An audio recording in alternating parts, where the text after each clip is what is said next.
Boa noite. Boa noite. O presidente Jair Bolsonaro é hospitalizado por causa de uma obstrução intestinal. Para avaliarem a necessidade ou não de cirurgia, médicos decidem transferi-lo de Brasília para São Paulo. Chega à Câmara dos Deputados a proposta que impede militar da ativa de assumir cargo civil no governo. Um laudo virtual ilustra a ação policial que terminou com 9 jovens de Paraisópolis mortos em São Paulo. No Rio, PMs reconstituem a operação em que morreu a designer Kathleen Romeu, que estava grávida. Preso no Ceará, o homem que foi filmado agredindo covardemente a ex-mulher. Na CPI, a representante da empresa que tentou vender a Covaxin ao governo se contradiz sobre datas do envio da nota fiscal ao Ministério. Pela primeira vez no ano, nenhum estado tem mais de 90% de ocupação de leitos da UTI para Covid. O Papa Francisco recebe alta 10 dias depois de ser operado em Roma. E os representantes olímpicos do vôlei brasileiro desembarcam em Tóquio.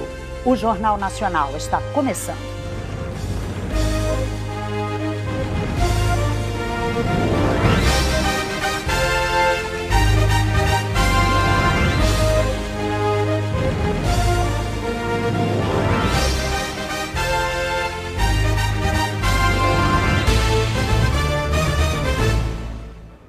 O presidente Jair Bolsonaro está internado no Hospital Vila Nova Star, em São Paulo.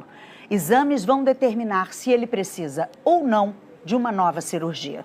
Hoje cedo, ainda em Brasília, o presidente foi levado para o Hospital das Forças Armadas depois de sentir dores. Os médicos diagnosticaram uma obstrução intestinal. O presidente Jair Bolsonaro passou mal à noite e antes das 7 da manhã foi levado para o Hospital das Forças Armadas. Ele sentia dor na região do abdômen e chegou a ser sedado. Há dias, Bolsonaro se queixava de uma crise de soluço que não passava. A primeira vez em que falou disso publicamente foi em uma entrevista à Rádio Guaíba, na quarta-feira da semana passada, dia 7 de julho. Eu peço desculpa a todos, estão me ouvindo aí, que eu estou com soluço já tem 5 dias. Eu fiz uma cirurgia para implante dentário no sábado, já aconteceu comigo. Talvez em função dos remédios que eu estou tomando. Eu estou com 24 horas por dia com soluço. No dia seguinte, durante transmissão em uma rede social, Bolsonaro voltou a falar sobre o incômodo. Estou há uma semana com soluço. Talvez não consiga me expressar aqui adequadamente durante essa live. Na sexta, em uma visita à Universidade de Caxias do Sul, no Rio Grande do Sul, o presidente teve dificuldade para discursar. É que a grande maioria, quase totalidade, não eram brasileiros. Daí vi também, entre eles, uma pessoa que me chamou a atenção. Dado, obviamente, a sua fisionomia, e perguntei se ela era brasileira. Ela respondeu, não, sou angolana. Às 8h37 da manhã de hoje, a Secretaria de Comunicação da Presidência divulgou a primeira nota oficial sobre a condição de saúde do presidente. A nota diz: o presidente da República, Jair Bolsonaro, por orientação de sua equipe médica, deu entrada no Hospital das Forças Armadas em Brasília nesta quarta-feira para a realização de exames para investigar a causa dos soluços. Por orientação médica, o presidente ficará sob observação no período de 24 a 48 horas, não necessariamente no hospital. Ele está animado e passa bem. O cirurgião gástrico Antônio Macedo, que operou o presidente depois do atentado à faca durante a campanha eleitoral de 2018, viajou de São Paulo para Brasília para avaliar o estado de saúde do presidente. Às 3h40 da tarde, a Secretaria de Comunicação da Presidência divulgou uma nova nota, informando que, após exames realizados no Hospital das Forças Armadas em Brasília, o doutor Macedo, médico responsável pelas cirurgias no abdômen do presidente da República, decorrentes do atentado à faca ocorrido em 2018, constatou uma obstrução intestinal e resolveu levá-lo para São Paulo, onde fará exames complementares para a definição da necessidade ou não de uma cirurgia de emergência. Minutos depois, o presidente Jair Bolsonaro publicou nas redes sociais uma foto sua no hospital. Disse que era mais um desafio em consequência do atentado à faca e agradeceu o apoio e as orações por sua recuperação. Em uma entrevista à Rádio Jovem Pan, o senador Flávio Bolsonaro, filho do presidente, disse que Bolsonaro chegou a ser entubado durante os exames no Hospital das Forças Armadas e que o procedimento foi feito para evitar que ele aspirasse líquido do estômago. A obstrução intestinal ocorre quando há o bloqueio parcial ou total da passagem das fezes pelo intestino. Isso pode levar à distensão das alças intestinais, ou seja, deslocamento ou aumento do volume de partes do intestino. Essa alteração pode eventualmente irritar o diafragma, o músculo que fica logo abaixo dos pulmões e que se move durante a respiração. Quando o diafragma é irritado, ocorre um movimento involuntário, que faz com que o músculo se expanda e comece a puxar uma respiração profunda, que é interrompida pela glote fechando. É esse fechamento que provoca o soluço. A gastroenterologista Maíra Marzinotto, do Centro Especializado em Aparelho Digestivo do Hospital Alemão Oswaldo Cruz, explica que a obstrução intestinal não é uma ocorrência rara e pode ter diversas causas. O paciente pode ter, por exemplo, aderências que são geralmente decorrentes de cirurgias anteriores. Então, qualquer pessoa que tenha passado por uma cirurgia abdominal pode ter aderências que se formam e que impeçam que esse conteúdo passe por algum local do intestino. Jair Bolsonaro já passou por 4 cirurgias por causa da facada. Em abril, durante uma conversa com apoiadores do lado de fora do Palácio da Alvorada, o presidente disse que poderia fazer mais uma cirurgia no abdômen ainda este ano. Talvez esse ano mais uma vez, mas é tranquila. Hérnia. Eu tenho uma tela aqui na frente e tá saindo o bucho pelo lado, então tem que botar uma tela do lado também. A médica explica que hérnias também podem causar obstrução intestinal. A hérnia de parede abdominal pode ser sim causa de obstrução intestinal por ser uma fragilidade dessa parede. Então, eventualmente, o intestino acaba encaixando nessa fragilidade e isso causa uma obstrução do fluxo. A agenda do dia do presidente Jair Bolsonaro foi toda cancelada, inclusive uma reunião com o presidente do Supremo Tribunal Federal, ministro Luiz Fux, e com os presidentes da Câmara e do Senado, Arthur Lira e Rodrigo Pacheco. Também foram cancelados os compromissos que Bolsonaro teria em Manaus, na sexta e sábado. E uma equipe já estava de prontidão na base aérea para a provável transferência de Bolsonaro para São Paulo. O presidente deixou o hospital em Brasília no meio da tarde. Uma UTI móvel aguardava o presidente. Às 4:45 da tarde, Bolsonaro saiu. Ele estava em uma maca, acompanhado da equipe médica. Seguranças abriram caminho. Do hospital na região do Cruzeiro para a base aérea, o trajeto de quase 13 quilômetros foi percorrido em pouco mais de 10 minutos. O comboio chegou à base aérea às 5 da tarde em ponto. A aeronave, um jato da Força Aérea Brasileira, já estava pronta. Seguranças abriram guarda-chuvas, impedindo a visão do embarque. Toda a operação de traslado em Brasília foi bastante rápida e sem imprevistos. Em menos de 1 hora, o presidente Jair Bolsonaro deixou o Hospital das Forças Armadas e já estava dentro da aeronave na base aérea, pronto para decolar. Acompanhando o presidente estavam o filho Carlos Bolsonaro, o médico particular, um enfermeiro, assessores e seguranças. O jato presidencial levantou voo para São Paulo às 5:30 da tarde. O avião que trouxe o presidente Jair Bolsonaro a São Paulo pousou no aeroporto de Congonhas às 18h54. A área de desembarque de autoridades já estava movimentada desde o fim da tarde, com a chegada de ambulâncias e policiamento reforçado. Na pista do aeroporto, uma equipe médica estava de prontidão. Uma ambulância se deslocou em direção ao avião e uma maca foi retirada. Depois de 5 minutos, as equipes levaram o presidente até a ambulância. Às 19h15, a ambulância deixou a pista do aeroporto e saiu em comboio. A comitiva do presidente Jair Bolsonaro seguiu em direção ao Hospital Vila Nova Star, que fica num bairro próximo ao aeroporto, na zona sul da capital paulista, num trajeto de cerca de 15 minutos. A Graziela Azevedo tem outras informações sobre o estado de saúde do presidente Bolsonaro. Graziela, boa noite. Boa noite, Ana. Boa noite, Bonner, e a todos. O presidente Jair Bolsonaro chegou aqui ao Hospital Vila Nova Star, na Zona Sul de São Paulo, às 7h38. Chegou de ambulância, acompanhado pelos batedores, carros da segurança. O doutor cirurgião gástrico Antônio Luiz Macedo veio no avião da FAB junto com o presidente e aparece nessas imagens de camisa cinza aqui no saguão do hospital. Doutor Macedo foi quem cuidou e operou o presidente Jair Bolsonaro naquele episódio da facada durante a campanha eleitoral de 2018. Nas próximas horas, o doutor Macedo vai comandar a equipe médica que vai examinar e avaliar a situação do presidente e a necessidade de uma cirurgia que pode ser de emergência. Eu conversei com especialistas que dizem que casos como o do presidente podem ser sim tratados com sonda, com medicação e também com jejum. Mas no caso dele, que tem um intestino já operado, que pode ter as alças frágeis e também aderências, pode ser o caso de cirurgia.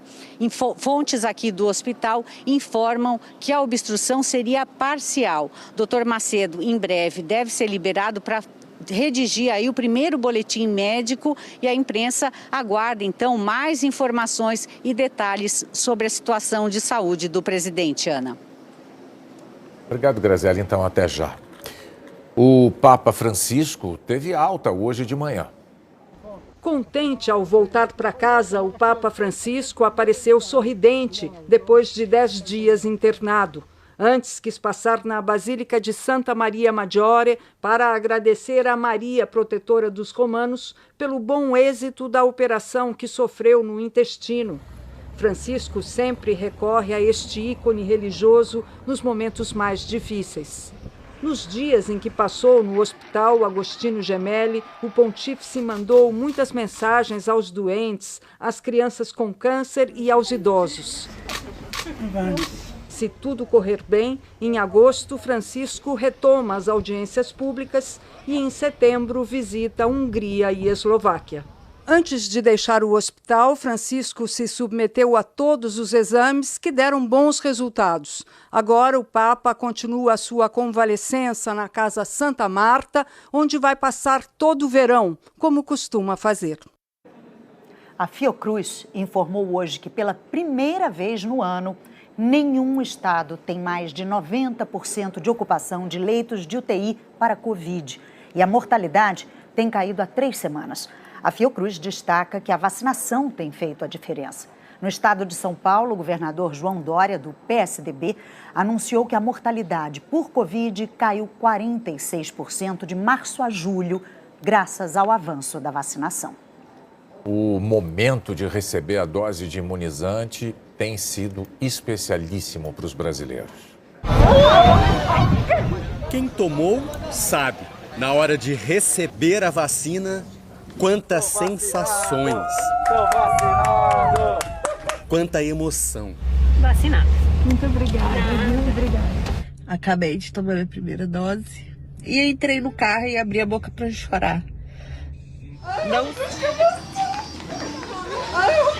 Muitas vezes não é preciso dizer nada. O corpo fala.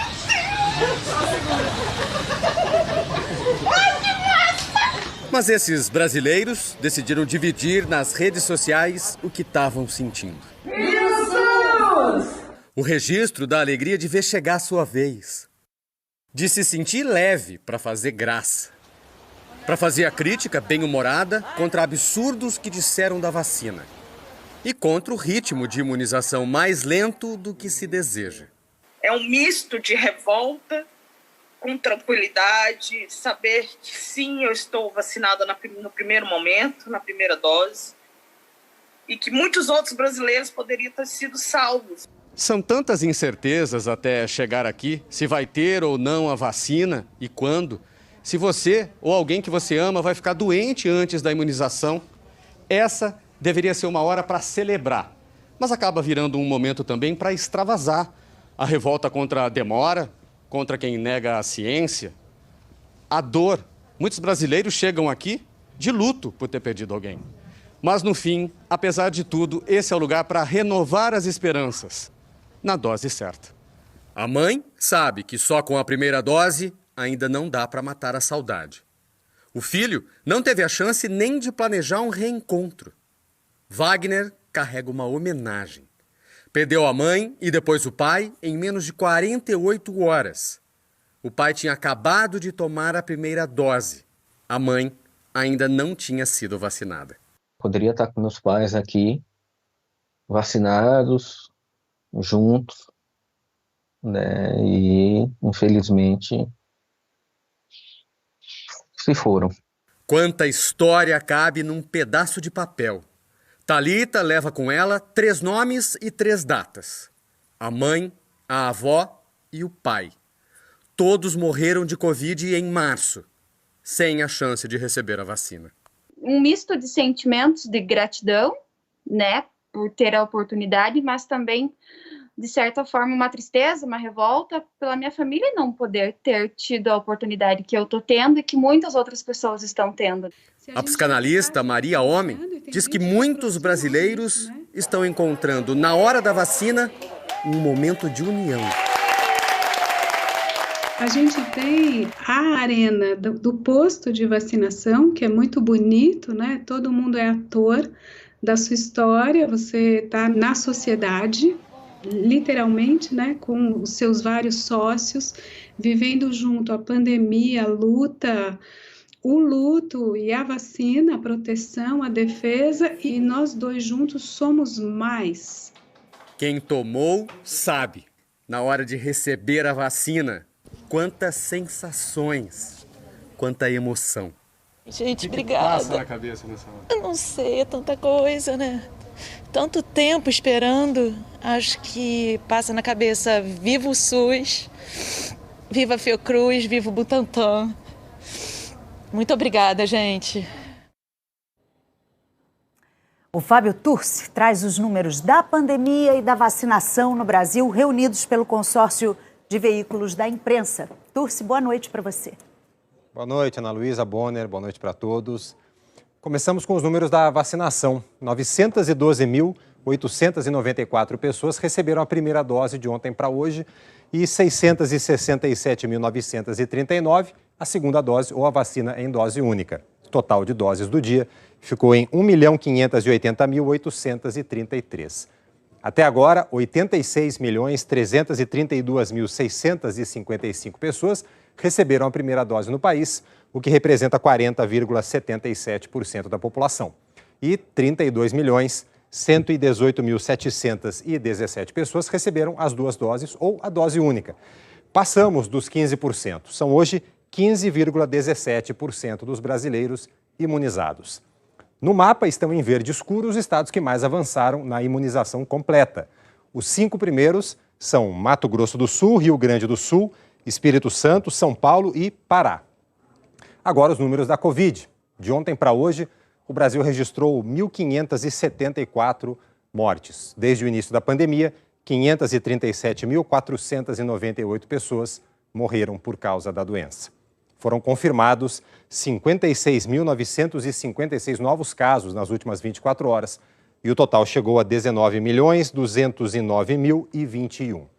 São, em média, 42.866 novos casos por dia, queda de 21% na comparação com a média de 2 semanas atrás. E 1.270 mortes por dia, em média. Esse é o menor número desde o dia 1º de março. A queda é de 19% nesse período de 2 semanas. No mapa, Roraima aparece em cinza porque não informou os dados hoje. Paraná e Acre continuam sendo os únicos estados com alta na média de mortes. Em amarelo, são 6 estados em estabilidade e em queda, em azul, 17 estados e o Distrito Federal. Piauí, Pará e Mato Grosso do Sul registraram as maiores quedas. Outras informações em g1.com.br/coronavírus. Ana, Bonner. Obrigado, Fábio. Até amanhã.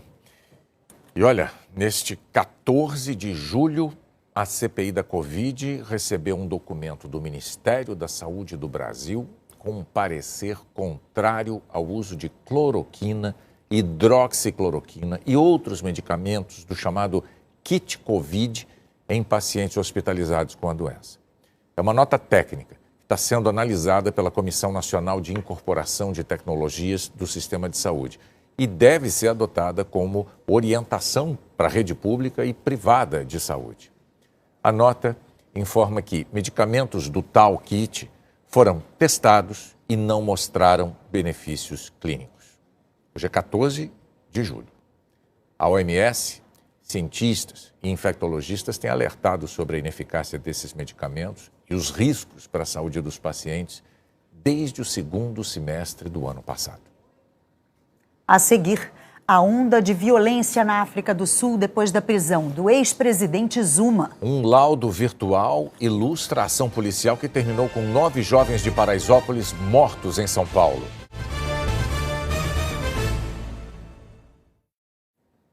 A polícia de São Paulo produziu um laudo virtual para representar a ação da Polícia Militar que terminou na morte de 9 jovens em Paraisópolis em 2019. A reprodução digital das mortes em Paraisópolis foi a primeira usada em uma investigação de homicídio. Antes do tumulto, houve uma perseguição a 2 suspeitos em uma moto. O laudo tem a comunicação dos policiais com a central. Cupom 2 indivíduos, uma XT 660 preta, o garupa armado, camisa branca. Efetuou vários disparos contra as equipes. Outras equipes ouviram um alerta. A reconstituição mostra a identificação das viaturas e o trajeto que elas fizeram. 2 se aproximaram primeiro do baile. A multidão está se evadindo da viatura aí pela Herbert Spencer, sentido Pasquale, que é excelente. Testemunhas disseram que havia mais de 5.000 pessoas no baile. No corre-corre, um grupo tentou se proteger numa viela, sem saída.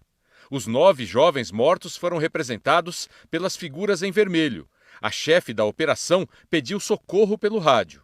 Bom, aciona o resgate, rua Ernest Renan com Adolfo Lutz. Bom, resgate com uma certa. Teve correria aí, pisoteamento. Pode solicitar mais de um resgate aí pro local, TCL. Dos 31 policiais que participaram da ação em Paraisópolis, a polícia indiciou 9 por homicídio culposo, quando não há intenção de matar. O trabalho final, ele teve por objetivo, não? Além da responsabilização ou não de cada agente, ver a forma que ele atuou. O advogado, que defende 6 policiais, diz que eles são inocentes. Fica claro e cabalmente demonstrado que não há responsabilidade. A conduta dos policiais não causou a morte daqueles jovens lá em Paraisópolis. A promotoria passou as últimas 2 semanas analisando as 4.000 páginas do inquérito e deve decidir até a próxima sexta-feira como os policiais serão julgados. Se entender que os PMs não avaliaram o risco de ocorrer as mortes, a denúncia pode ser por homicídio doloso e o processo vai para o Tribunal de Justiça. Mas se a denúncia for por homicídio culposo, sem a intenção de matar, o caso vai ser julgado pela Justiça Militar. A Polícia Civil do Rio de Janeiro reproduziu hoje as circunstâncias da morte de Kathleen Romeu. A designer de interiores de 24 anos estava grávida e foi baleada no peito no mês passado. A família acusa policiais. Dos 12 PMs que patrulhavam o local naquele dia, 6 participaram da simulação com o rosto coberto. Eles alegam ter trocado tiros com bandidos escondidos num beco. Mas a avó de Kathleen, que estava com ela, diz que não houve confronto. Agentes calcularam o percurso da bala e ouviram policiais militares e parentes da vítima. A família de Marielle Franco e a Anistia Internacional fizeram um protesto hoje em frente ao Ministério Público no Rio de Janeiro para pedir explicações sobre a investigação do assassinato da vereadora e do motorista dela, Anderson Gomes. Uma das faixas tinha a pergunta: quem está interferindo no caso? Na semana passada, a Polícia Civil mudou o delegado responsável pelo inquérito pela 4ª vez. 2 promotoras pediram para deixar a investigação, alegando interferências externas e acusando o delegado Maurício Demétrio de ter vazado informações. O delegado Maurício Demétrio está preso, suspeito de comandar um esquema de cobrança de propina de lojistas. A defesa dele negou participação do delegado em vazamento ou no recebimento de informação privilegiada. A Polícia Civil declarou que não há interferência na investigação do caso Marielle e que confia que solucionará o caso independentemente das mudanças. O Procurador-Geral de Justiça do Estado, Luciano Matos, recebeu a família de Marielle e reiterou o compromisso de esclarecer o caso. A polícia do Ceará prendeu o homem que provocou indignação nacional por ter agredido covardemente uma mulher. Iverson de Souza Araújo, o DJ Ives, foi preso no apartamento dele numa praia na região metropolitana de Fortaleza. No início da noite, ele chegou à delegacia no carro da polícia sem algemas. A prisão foi pedida pela Polícia Civil 10 dias depois da mulher, Pamela Holanda, ter registrado um boletim de ocorrência contra ele. A Justiça decretou a prisão preventiva do DJ, que está sendo investigado por crime de violência doméstica. O caso veio à tona depois que ela divulgou vídeos que registraram as agressões do então marido. Cenas de violência que aconteceram na frente da mãe e da filha dela, de 9 meses, e que foram presenciadas também por um funcionário do DJ Ives, que não fez nada para impedir as agressões. 10 pessoas já foram ouvidas pela polícia. O DJ Ives prestou depoimento novamente e foi transferido para outra delegacia em Fortaleza. Nós não conseguimos contato com a defesa de Iverson Araújo. Mais de 70 pessoas morreram na África do Sul numa onda de violência surgida na semana passada com a prisão do ex-presidente Jacob Zuma. Os saques têm acontecido em centenas de lugares. E alguns saqueadores terminam o furto tacando fogo na loja. No incêndio em Durban, a bebê passou de mão em mão até voar pela sacada. Ela saiu ilesa.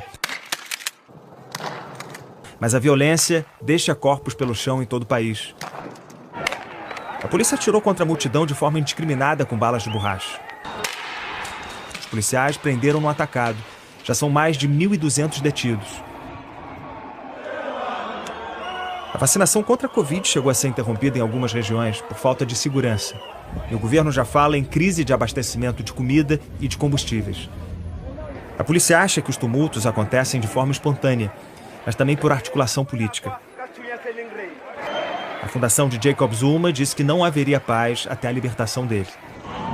Zuma foi condenado por desacato. Ele ignorou convocações para testemunhar no inquérito que investiga a corrupção no governo dele. A justiça citou tentativas de enganar o público e de destruir o Estado de Direito. Ele se diz vítima de uma conspiração. Antes mesmo de ser presidente, Jacob Zuma chegou a ser denunciado em incríveis 783 casos de corrupção. Pelo menos 2 foram a julgamento. A polícia acha que muita gente se aproveita do momento político para furtar. O desemprego bateu recorde e chegou a 32% no primeiro trimestre desse ano. Metade dos adultos vive abaixo da linha da pobreza no país. O atual presidente sul-africano, Cyril Ramaphosa, declarou que esse período é um dos mais violentos desde o fim do apartheid, o antigo regime de segregação racial da África do Sul. A União Europeia apresentou hoje um plano ambicioso para combater as mudanças climáticas. O objetivo é cortar as emissões de dióxido de carbono em mais da metade até 2030. O pacote de leis inclui o fim da venda de carros a gasolina e a diesel e a taxação de combustíveis de aviões e de navios. A legislação precisa ser aprovada pelo Parlamento Europeu e pelos 27 países integrantes do bloco. No oeste dos Estados Unidos, o calor extremo provocou incêndios florestais e o fechamento temporário de lojas e centros de vacinação. Os estados mais atingidos são Califórnia, Oregon e Washington, mas as chamas também avançam por outros 9 estados da região. Bombeiros controlaram o fogo que destruiu mais de 20% do Parque Nacional das Emas, em Goiás. Depois de 5 dias de combate às chamas, 50 brigadistas continuam monitorando o parque porque ainda há brasas que podem provocar novos focos de incêndio. Bom, o tempo seco nessa região é assunto para Anne Lotterman, que está prontinha para trazer a previsão do tempo lá de São Paulo. Boa noite, Anne. Oi, Bonner. Boa noite para você, para Ana Luísa. Boa noite a todos. O Centro-Oeste está muito seco, né? E hoje eu falo um pouco sobre o Rio Paraguai, que é o responsável por banhar o Pantanal. No ano passado, o nível do rio já ficou bem baixo e esse ano o rio, na altura de Ladário, ele está 52 centímetros mais baixo. Em Porto Murtinho, o nível está 55 centímetros mais baixo em relação a esse mesmo dia do ano passado.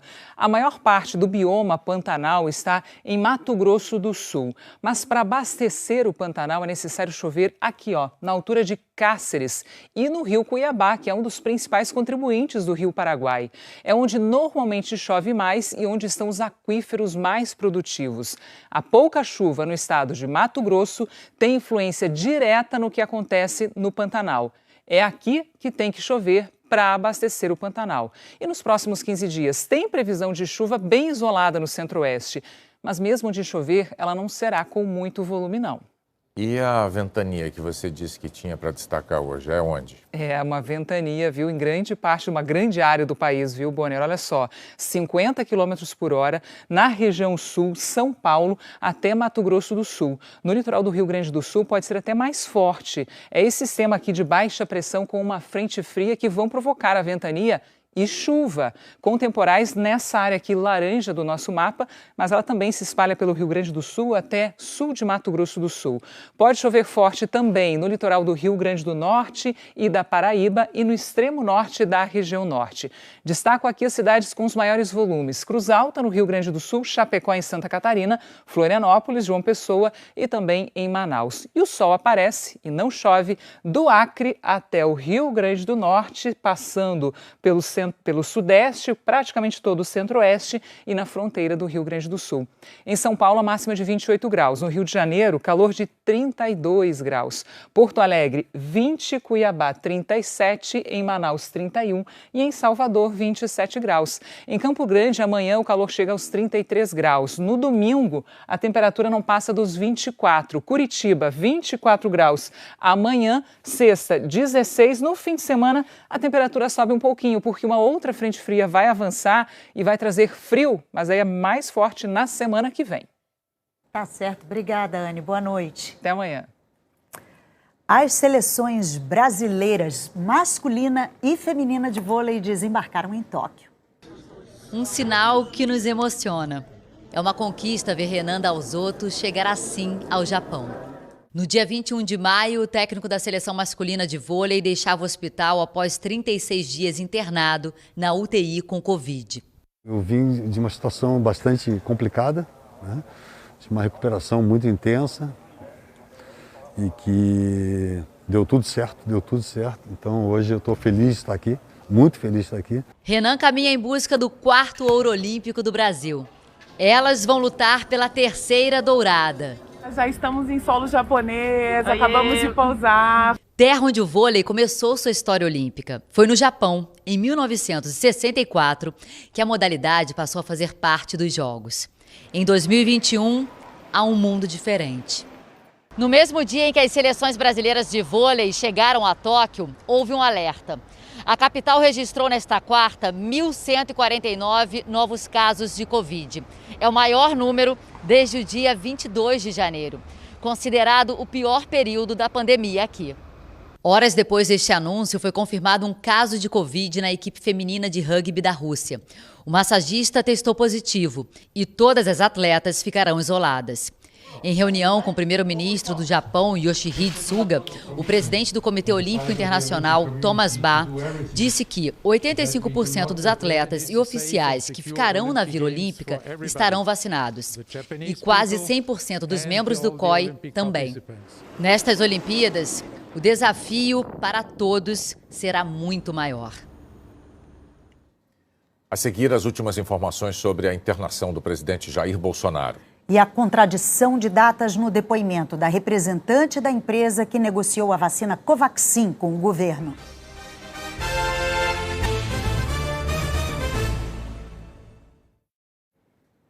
Uma nota para os distraídos. As inscrições para o Exame Nacional do Ensino Médio vão terminar logo mais às 11h59.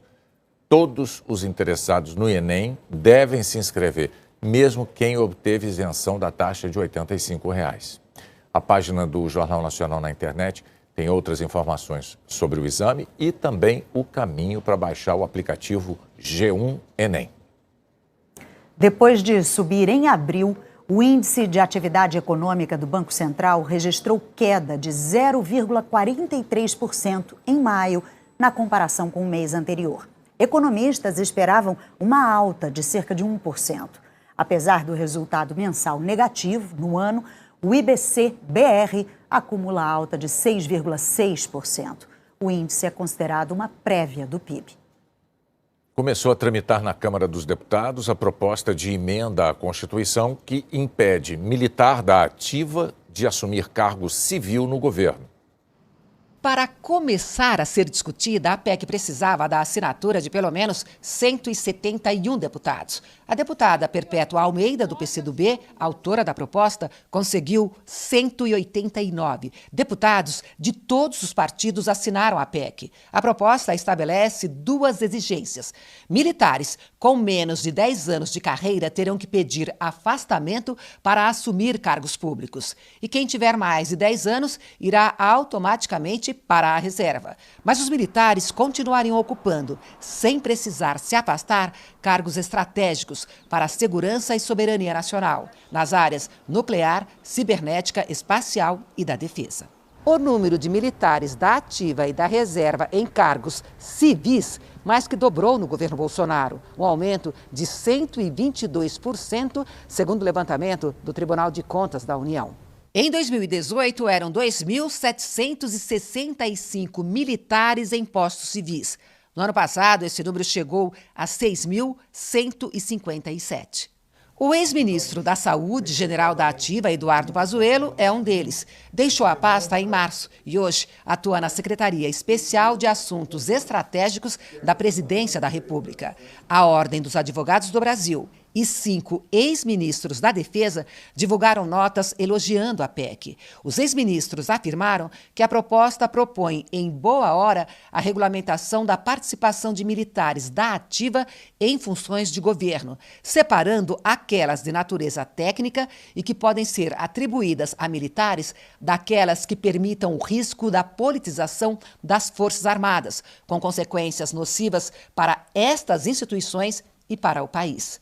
A deputada Perpétua Almeida lembrou que é preciso evitar a politização das Forças Armadas. As Forças Armadas não são instituições de partidos políticos, não são instituições de governos. Não pode um militar sair de uma das suas forças, assumir um programa de governo, assumir uma função de governo, falar por aquele governo e depois voltar para as Forças Armadas, porque, naturalmente, nós vamos estar levando a politização para dentro das Forças Armadas. É isso que a gente precisa evitar, a politização dos quartéis. Um dia depois de se negar a falar na CPI, a diretora da Precisa Medicamentos prestou depoimento. Numa tentativa de desacreditar as denúncias dos irmãos Miranda, Emanuela Medrades repetiu a última versão do governo sobre datas de envio de notas fiscais referentes à venda da vacina Covaxin, mas foi confrontada com documentos e vídeos. Emanuela Medrades respondeu às perguntas dos senadores durante 6 horas, bem diferente do comportamento de ontem. Ela começou negando qualquer irregularidade da Precisa na intermediação da compra de 20 milhões de doses da Covaxin por 1 bilhão e 600 milhões de reais. A Precisa entrou na mira da CPI após a denúncia do servidor Luiz Ricardo Miranda, chefe de importação do Ministério da Saúde. Ele disse que sofreu pressão atípica de superiores para liberar a importação da Covaxin. Emanuela Medrades confirmou que a primeira reunião da Precisa com o Ministério da Saúde foi em novembro. Em fevereiro, o contrato estava assinado mesmo sem o aval da Anvisa para o uso da vacina. E o preço, $15, foi 4 vezes maior que a vacina mais barata, a AstraZeneca da Fiocruz. Uma das preocupações do Tribunal de Contas da União e do Ministério Público é justamente o preço negociado pelo Brasil. O vice-presidente da comissão, Randolfo Rodrigues da Rede, leu um documento enviado à CPI pelo Ministério da Saúde com os detalhes de uma reunião em novembro que teve a participação de Emanuela e de representantes do laboratório Bharat Biotech. O documento mostra que a vacina foi ofertada por $10 a dose. Emanuela negou. O que eu posso garantir é que não houve nenhuma oferta de $10 por dose e nós o tempo todo tentamos que esse produto ele fosse mais barato para o Brasil. A memória da reunião é mentirosa, é isso? Sim, senador, é mentirosa. A Precisa não ofertou. Menos, é natural. A Precisa nem não a Barat. ofertou, mas a memória não diz que foi a Precisa que não nem ofertou. a Barat, senador. Nem a Barat ofertou. A questão do valor precisa ser esclarecida a tempo, não precisa ser agora, mas é importante porque eu escutei Vossa Excelência falando que o valor é de $10 podendo ser reduzido. Nós aumentamos o número de doses, esses $5 por vacina, por dose, foi para quem? Ou iria para quem? Esta é uma pergunta que precisa ser colocada nessa mesa. Outra preocupação da CPI é saber se o presidente Jair Bolsonaro foi avisado de supostas irregularidades no contrato e não tomou nenhuma providência. O servidor Luiz Ricardo Miranda afirmou que o governo recebeu a primeira fatura comercial para a importação da Covaxin, chamado invoice, no dia 18 de março, cheio de irregularidades. E que ele e o irmão, o deputado Luiz Miranda, relataram o caso ao presidente Bolsonaro no dia 20 de março. No encontro, eles apontaram que o invoice trazia um número de doses da vacina menor do que o previsto no contrato e a exigência de pagamento antecipado de $45 milhões. O acordo só previa o pagamento após a entrega das doses. O consultor do Ministério da Saúde, William Santana, também afirmou à CPI que recebeu o primeiro invoice no dia 18 de março. Emanuela Medrades apresentou outra data. Em que dia foi encaminhada a primeira invoice da Covaxin ao Ministério da Saúde? No dia 22 de março, às 10h21 ou 22 minutos.